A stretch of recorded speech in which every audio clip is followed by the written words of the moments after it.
माझ्याकरता अतिशय भाग्याचा दिवस आहे. जन्मदिनाच्या दिवशी मला वारीमध्ये चालण्याची संधी मिळते आहे.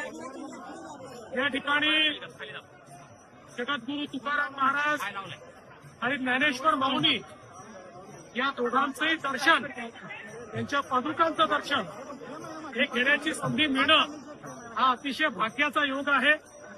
आणि त्याचसोबत हे जे सगळे वारकरी आहेत हे माऊलीचं जिवंत स्वरूप आहे. सगळे वारकरी एकत्रित मिळून माऊलीच्या स्वरूपातच आपल्याला पाहायला मिळतात. त्यांना त्यांचं सानिध्य मिळणं ही देखील मला असं वाटतं अत्यंत महत्वाची गोष्ट आहे. म्हणून मी आज खूप आनंदी आहे. सर, ज्या पद्धतीने माऊलीकडे काही मागावं लागत नाही, आपल्या मनातलं त्यांना माहिती आहे. पण दरवेळेस माऊलीला एकच मागणं असतं, चांगला पाऊस पडू दे, शेतकरी सुखी होऊ दे. सर, खूप चांगल्या पावसाला सुरुवात झालेली आहे. पंढरपुरात खूप चांगल्या तयारी झालेल्या आहेत.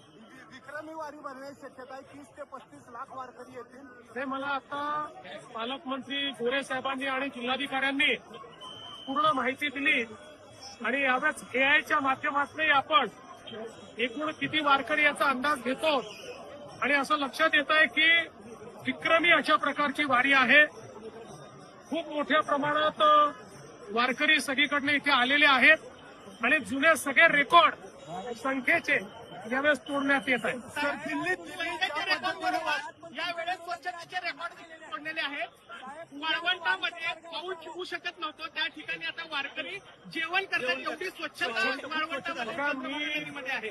जिल्हा प्रशासनाला, जिल्हाधिकारी असतील, सीओ असतील, एसपी असतील आणि विशेषतः पालकमंत्री जयकुमार गोरे यांनी गेल्या 2 वर्षामध्ये वारीचं स्वरूप बदलून टाकलं. जर्मन हँगर असतील, स्वच्छतेच्या वेगवेगळ्या व्यवस्था असतील, पाद्यसेवा असेल, अशा वेगवेगळ्या गोष्टींनी वारीमध्ये एक नवीन अशा प्रकारचं वातावरण हे जयकुमारजींच्या नेतृत्वात या ठिकाणी आलेलं आहे. आणि मला अतिशय याचा आनंद आहे. सर, विरोधकांना सद्बुद्धी मागालकर ज्या पद्धतीने दिल्लीत जमा झालेले आहेत आणि ज्या पद्धतीने ड्रामेबाजी चाललेली आहे, मला असं वाटतं की सर्वांनी आपल्या देशाचा विचार केला पाहिजे. आपल्या देशाची बदनामी होणार नाही अशा प्रकारचा विचार केला पाहिजे.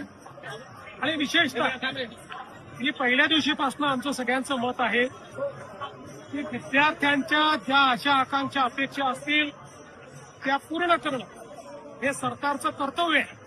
आणि ते आम्ही करू. काही उणिवा राहिल्या असतील तर त्या उणिवा दूर होतील. फक्त त्यांच्या खांद्यावर बंदूक ठेवून काही लोक, विशेषतः काही राजकीय पक्ष या पद्धतीनं कारभार करतायत ते काही योग्य असं माझं मत नाही. विद्यार्थ्यांच्या मागण्यांची आम्ही समरस आहोत आणि विद्यार्थ्यांच्या हिताचेच निर्णय हे केंद्रातलं आणि राज्यातलं सरकार घेईल. धन्यवाद.